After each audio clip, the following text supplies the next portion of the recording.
ॐ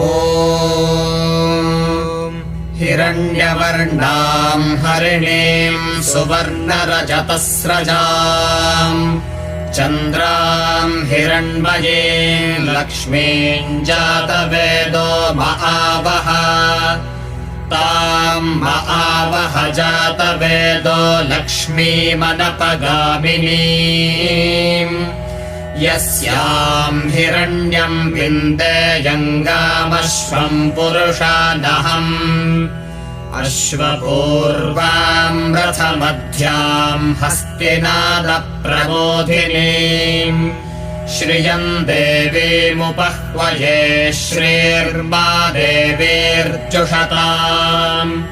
कांसोऽस्मिताम् हिरण्यप्राकारामार्द्राम् ज्वलन्तीम् तृप्ताम् तर्पयन्ते।